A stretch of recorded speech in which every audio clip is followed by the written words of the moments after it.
Oh, you held it in your hand? Uh-huh. Yeah, you did. Hey, does this person need to see before we leave out? I have on me. Okay. And I have a pillow that needs to go home. Okay. I said, hey, the pillow's in my car. Everyone's like, why is there a pillow in your car? I said, because she left it in the van.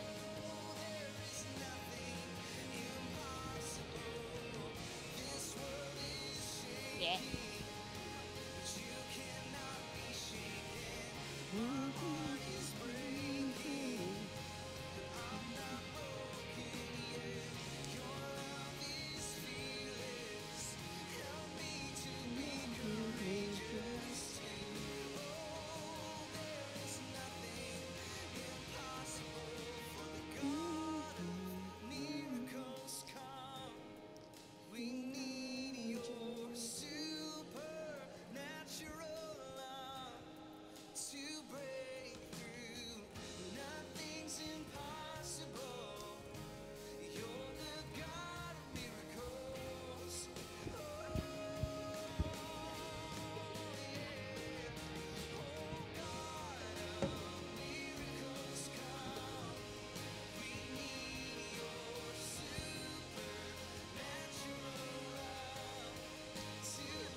For Aang. Avatar, The Last Airbender. Aang. You have to be like so young to know what the heck you're talking about. No, Avatar's it's a throwback. So, well, I mean, also, Maybe I'm like, just young is like a relative term. So, like, I'm afraid of what you're about to say. I'm saying that's probably like late 2000s. Well, yeah. So, but I had not watched it until COVID summer. Then I watched all of it. So yeah, zero shame. Zero, yeah. Birkenstocks. I dress to impress. I want you guys to know like what you're sending your kids, who you're sending your kids with. Huh? What's up? No, I dress for reality. You know, I don't want to. I want everyone to know.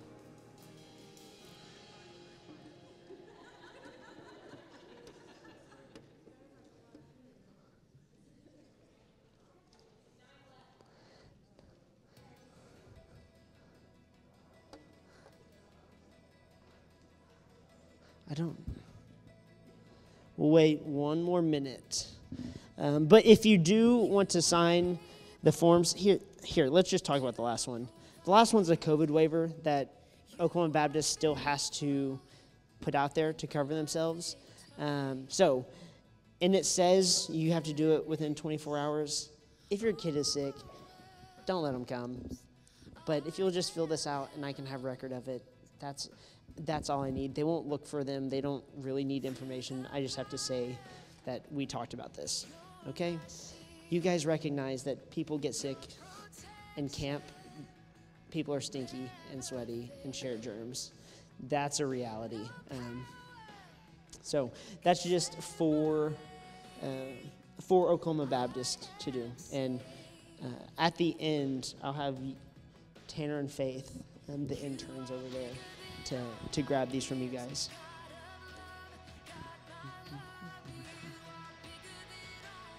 Thank you all for coming. It's very nice when people show up to a mandatory meeting, you know. Very, very kind of you.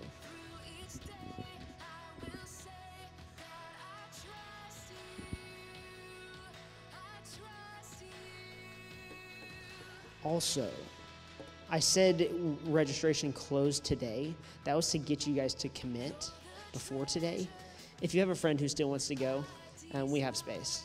So if you have a friend or a friend of a friend who wants to go, we have 120 people currently signed up with students and adults. We have room for 170. So we still got space to bring some students if you want some to tag along.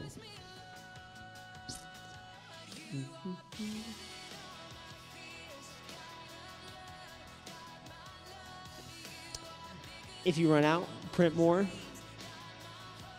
If you run out, print more. but I'll get started. You guys keep going. Okay. So if you don't know me, I'm Seth Odom, the person that someone made be in charge. I'm thankful for it. I enjoy what I do. And camp is just part of what I do. It's not why I do what I do. And I want you all to know that, first and foremost, that as much fun as this week is, and as much Jesus conversations that we have at camp, how successful this week is will only be a reflection of how successful we do ministry for 51 other weeks of the year. And so this is just a week to build, to grow, and that is our theme for the week is choosing to grow. And Tanner and Faith, as you turn in those forms, they'll have little choose to grow bracelets, prayer bracelets for you for this week. And just as a reminder that it's a commitment that we have as Christians, that it's not a go to camp, get saved, and check it in for a lifetime. It's a daily surrender, a choice to be in the Word, and a choice to continue to grow as a disciple. And so that's what we'll be talking about at camp. That's why we landed on that as a theme for the week. And we kind of laid into the students this morning in life group, because sometimes it's easy to get kind of sucked into choosing to grow means going to church and like acknowledging that I need to grow or acknowledging that God exists.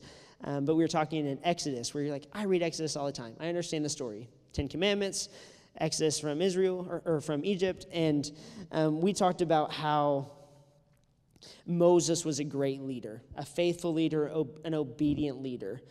And Moses is on Mount Sinai hearing from the Lord, being in the presence of the Lord, and there's 70 other representatives there and acknowledging this is the presence of God. But as Moses stayed for 40 more days, the 70 people went down, and the rest of Israel, they waited, and they were concerned, and so they chose to start to worship other things. That 40 days doesn't sound like a lot, but 40 days was enough for them to forget what they were responding to. And it was enough for them to forget the presence of God that they thought that they had experienced. And so it was a perfect timing for us to see that is kind of how we have used church and camp in the past. Come see the presence of God for a moment, recognize it, acknowledge it. That's all you have to do as a Christian, and then just go back down the mountain and figure it out on your own. And the result of Israel doing that was them worshiping the golden calf, but then also choosing to worship the world, particularly when good leadership. So Moses kind of held things together while he was in charge. But as soon as Moses was gone and Joshua, so like 2 generations out, the people were done for. The rest of the Old Testament's very, very dirty with Israel not being obedient. And so I want to say this, like I told our students. The church, our church, this physical one, with Earl as a leader, with me as a leader, we are not going to make the church healthy. You all make the church healthy.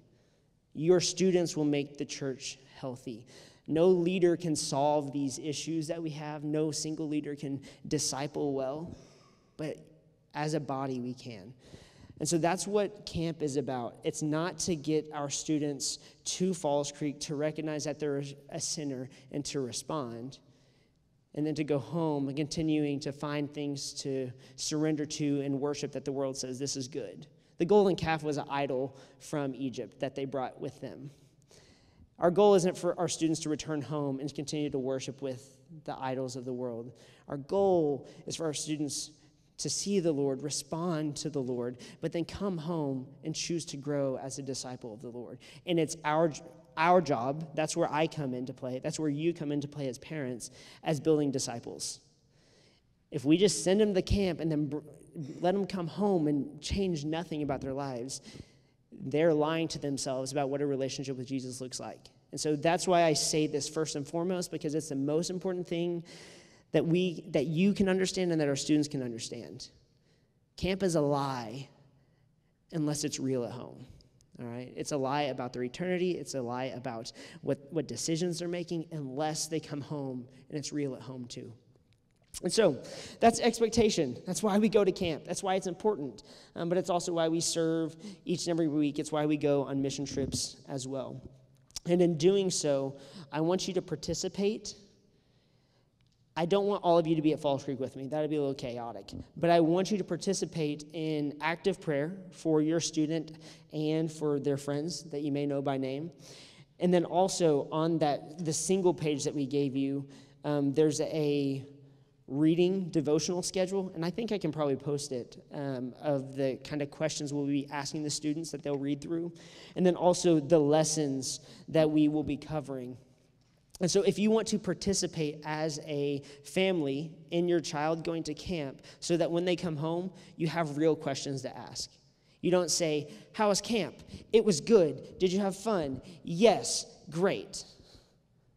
Because if you ask me those questions, that would be my response, and I think you all can play that scenario in your head. But if you have specific questions of like, "Oh, so I know you learned about this," keep stirring their hearts, even when they come home. So we'll get into logistics. The goal is to be here by 9 a.m.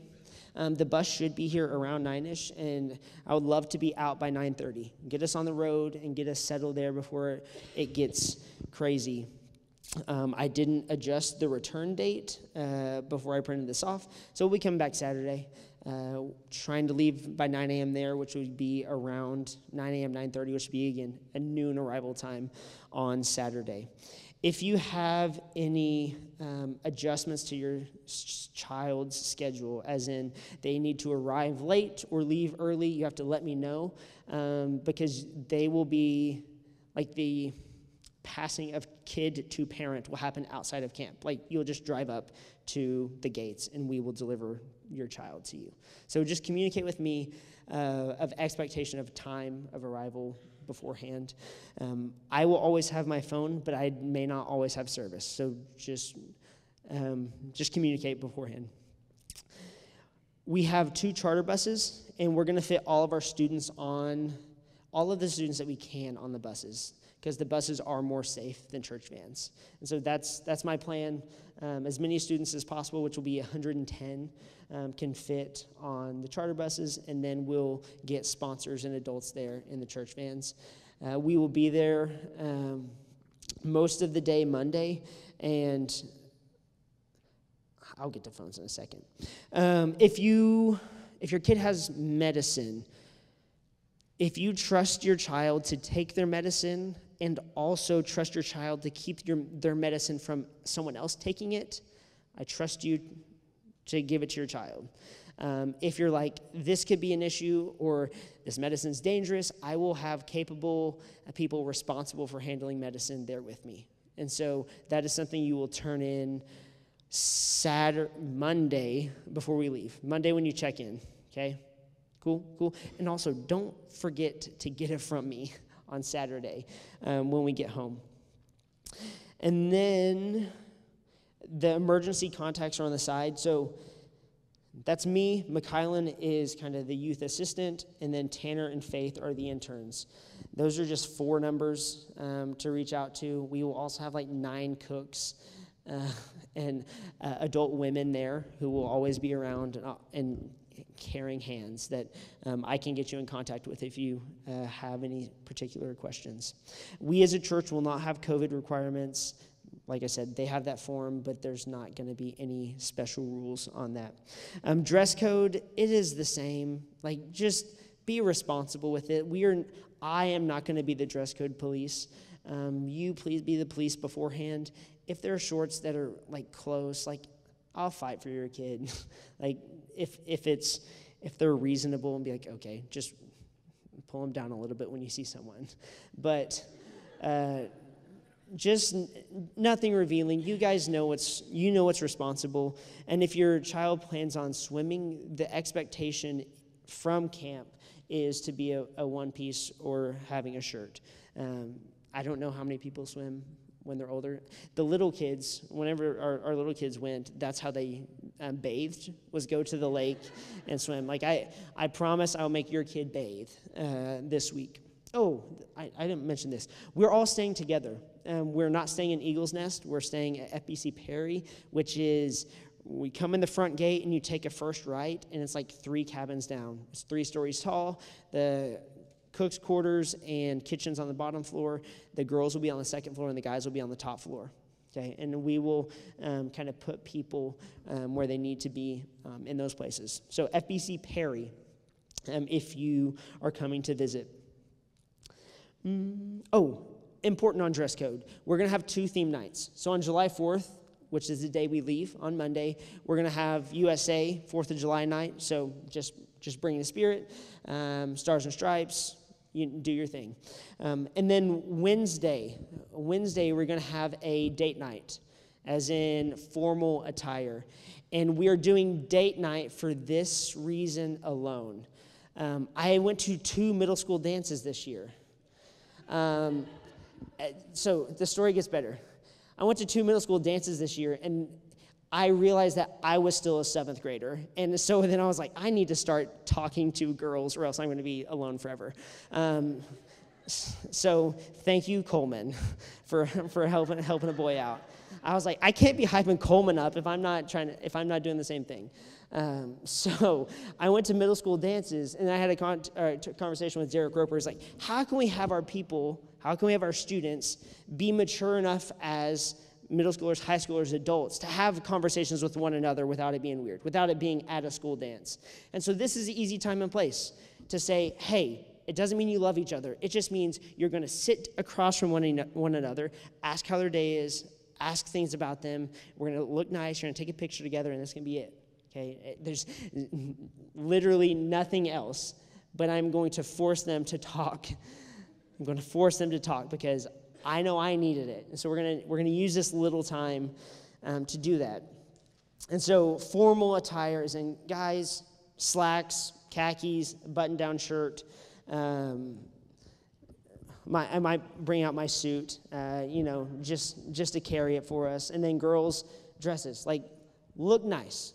And then we'll make it fun, and we'll love it if we all look nice, because here's also a perk. You can look nice for dinner and then still look nice for church, because you don't have to walk up and down the mountain in your stuff. Our cabin is 37 steps. Like, that's the tabernacle doors from the outside of our cabin. So it's a blessing. You can wear whatever you want. So important to wear those 2 things. And parents, hype it up. Tell your kids it's good for them to talk to strangers. Well, talk to strangers in settings that are safe. Yeah, we'll say that. Rec time, volleyball, basketball, swimming. We are going to give your students the freedom. They are old enough to have freedom. We are going to encourage, if they are just wandering around, that they are in groups of 2s or 3s. And then we will be busing people to the rec fields in our church vans for different activities. But if your kid plans on playing kickball, got to have shoes. If they plan on playing volleyball, doesn't mean you can wear a tank top or like a sleeveless shirt. You still have to abide by the normal rules, or you can't play. I think that's it. Okay, phones. We are going to let the kids have their phones from 4:30, so that's the end of rec time, to 5:30, which is dinner. That's enough time where they don't have like a panic attack, attachment issues, but also little enough time that it's not a distraction from important things.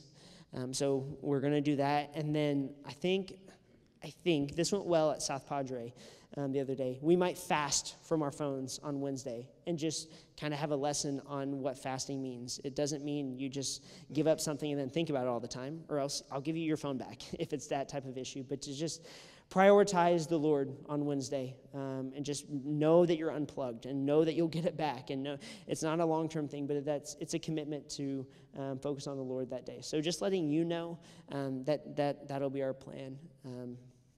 for our phone things. And I want to tell you up front, like, I am not scary, but I am zero tolerance. And I think students generally trust that I'll own up to it. Like my bite, I may not bark loud, but my bite is as loud as my bark. And with phones, that is going to be the penalty, the first penalty of any behavior issues, is that you are not going to get it back, and I will just communicate that with your parents. And so when you sign off on these papers, you are saying, I trust Seth to be responsible with my kid, and any discipline on that.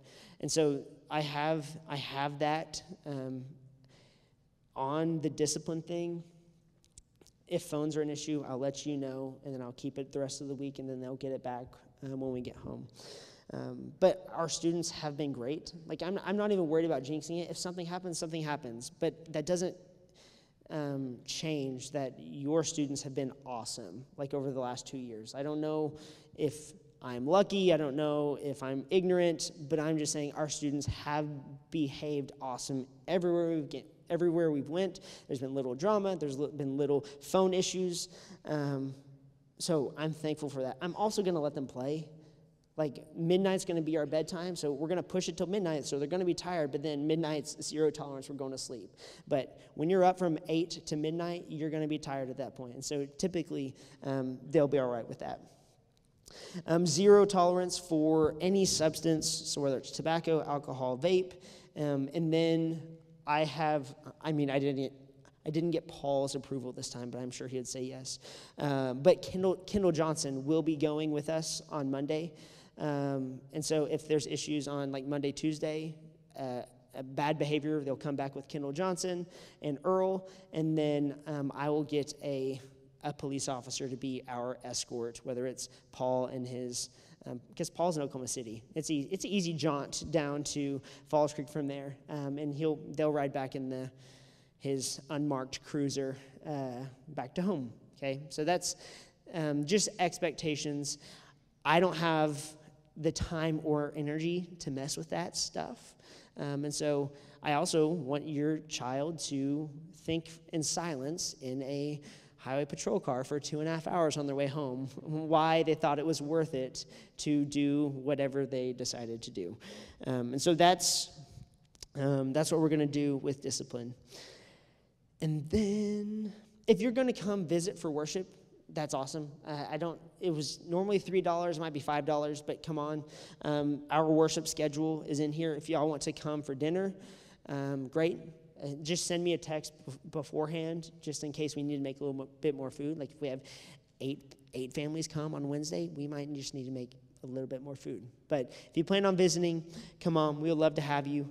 And if you're taking your child home early or like they need to leave early, I would recommend coming for a service and then leaving from there. So if they, instead of coming and picking them up on Thursday morning, come Wednesday night, enjoy service, and then take them Thursday night. Any questions on those things? No. Perfect. Now, the schedule, I just want to talk for a few minutes about the schedule. We are going to, my philosophy in ministry is making our students lead, or else how in the world do we expect them to lead when they leave our ministry? And so we are going to give them opportunities to have conversations with, I have a great group of college students that I trust that are going to come be the majority of our kind of small group, discipleship group leaders. And then also I'm going to ask some students to prepare and share devotionals and prepare and share testimonies, because if they never do it in safe spaces like camp, they're certainly not going to do it in the real world where there are expectations and fears and anxieties. Like those exist in safe spaces. So not knowing what other people think or believe makes it much more difficult. So that's in those cabin and D group times, we're going to promote and encourage those conversations. And I would love it if you encouraged your kid to do that as well. It's terrifying. But if we don't do it now, just like the conversations with the opposite gender, if we don't have conversations about Jesus, they're going to end up and be 22, 28, 30, live their entire lives without knowing how to communicate who Jesus is to them and why he's significant enough to live for. And so that's going to be the priority and that I encourage our leaders to do with our students. And then in free time, however much money you give your child is how much money they're going to spend. Miles. Y'all, Miles is like, yeah, my mom gave me $100, told me to come back with 50. Also Miles, just pulling out wads of cash, and he was like, I think there's $10 there, I don't know. And it was glorious, and it made me smile a whole lot. But he's rocking the hat, so the purchase was worth it. It was worth it. So whether third grade, eighth grade, a high schooler, they are going to use as much money as you let them use. So just know ices cost $2, coffees cost $4, souvenirs cost $15 to $20. I want to police those things. I want to be a parent. I for sure talked a third grade boy out of buying his newfound girlfriend a T-shirt on the first day. I talked him out of it. I said, just buy her an icy. That'll do the job. Now, if she's still there at the end of the week, sure, whatever. But I'm not going to do that. I really, really enjoy doing it, but I'm not going to do that. So I'm going to trust you to trust your kid with however much money you give them. But on that note, there will be plenty of food and snacks. Your kid will not go hungry. Even if they're picky, there will be plenty of food to pick over and reeat or reheat. We will find food for your child. So no, you don't need to send money to feed them. The extra money is for their enjoyment, okay?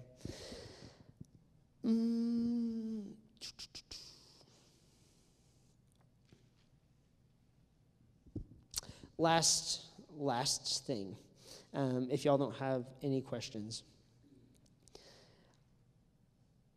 I want your children to come to camp and know more about Jesus, but more importantly, who Jesus is to them. I think that's the thing return back to over and over, is that not only who Jesus is, because I would say, if not 100%, 90% of the kids who go to camp with us say, I grew up in a Christian home. Yet every year there are hundreds and thousands of responses. And I'm like, how does this work where kids grow up in church all of the time, their entire lives, and come to camp every year, yet we have the same amount of kids responding to the gospel every year? It's because they don't know who, they may say, I know I need Jesus, but then they don't know what to do with that. And so my goal through camp is for us to kind of process through what that means, is to get an answer like, not only do I believe in Jesus, but I believe that this is what he means to me. But then once we come home, we have to do a good job. I have to do a good job. You have to do a good job of continuing to engage in that conversation, a personal story. So I wrestled with the Lord from 5th grade whenever I was like, I know I'm a sinner. I recognize, I know that Jesus exists, but you want me to give something up for him? I would rather not. So 5th grade, 6th grade, 7th grade, 8th grade, just wrestled with the Lord. But finally, it took going to camp for me to have the opportunity, I think the freedom to make a decision. So first night, I didn't even need a message. I just needed the space to respond to God calling me out of my sin. And so I responded there. But I didn't get baptized for another 6 months because no one ever told me what was next. I didn't know what to do with this decision I made. I knew that I needed Jesus and I loved Jesus, and I didn't care what that meant in the future. I was in, and I knew it meant I had to read my Bible.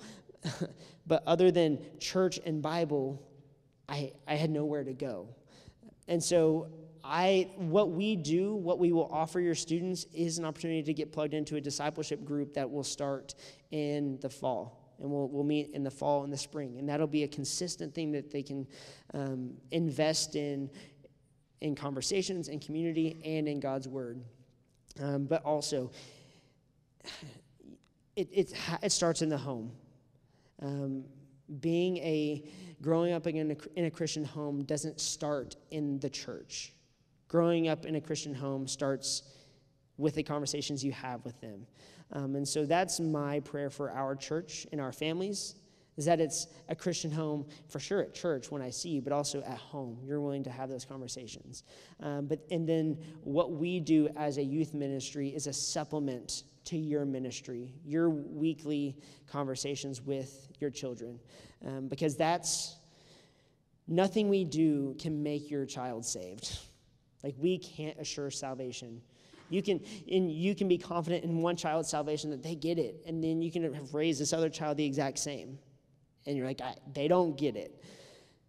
That's not on you. That's not on me. But it is on you and me if we don't have the conversation. An absence of conversation is absolutely on us. It's an absence of sharing our testimony, and an absence of sharing God's word and how he's changed our lives is our responsibility. And so I want to invite you to do that with me. Be my partner in ministry as we go this week, but also as we come home. And we kind of get rolling for the semester, because I don't want our youth group to be a thing like the people of Israel, is that you have this high seeing the presence of the Lord, and then you walk out 40 days later and it's the start of school, and you're finding that same old thing that everyone else says you need to worship be the priority of your life. Like that's not doing anyone any good. We're just lying to ourselves if we think that's what camp's about. So that's why we're choosing to grow. That's why we're choosing to have this daily commitment. And our verse of the week, or verses of the week, is down on that schedule page. But when one turns to the Lord, the veil, that is not the verse. I for sure edited it. It's not it. It's Colossians 2. Colossians 2, verses, I think it's 6 and 7. And I don't have it off the top of my head. But our desire is for your students to be, I say our. I'm only here to get your students gone. Caleb Swearingen asked, are you sad when your students graduate and leave? I'm like, yeah, but no, because I have a new one coming. There's always someone else to love. But I am sad when our students leave and never come back. That is the only hard part. And so I desire for us to do a better job with camp and with our structures of prioritizing growth the whole time, all right? The whole time. So let me pray, and then I want to invite you to come up here and grab me with some questions, and then turn in your sign forms to Faith and Tanner and grab a bracelet. Cool? And God, I want to thank you for this day. I want to thank you for these families who see the benefit of going to camp. But Lord, let everything that we do as a ministry see not the structures, not church, not youth ministry, not camp, but you and you alone. Lord, let us focus on Jesus in all that we do, and that it be the priority of our lives, and that your word be the priority of our lives. And Lord, we're going to have students who want to respond this week, who you've been working on maybe days, maybe weeks, maybe years, that they need this space. Lord, let us provide that space for students to respond. Lord, we may have adults who have been fighting you and fighting a call to respond to you. Lord, let us give them the space to respond to you. And Lord, let us not get caught up in the emotion of sin and the emotion of life. But Lord, let us see the significance of that and see the significance of surrender to you daily. And Lord, let that be a choice, not a choice that we get to decide whether we're going to follow you. Lord, that's an invitation, but a choice to say you're worth living every day for. And so, Lord, I trust you and you alone to provide safety, to provide structure, to provide salvation, to provide the call, so that we can be the church that you've called us to be. So God, I love you and I thank you. In your name I pray. Amen. Thank you all for coming. And Faith and Tanner are right there.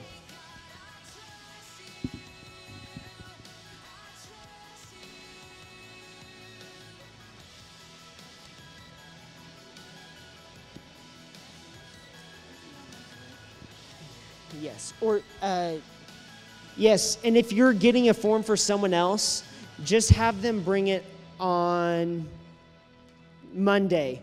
So I had a few people who said, I need to take one for a friend. Just get an extra copy, and we'll have them turn it in next week.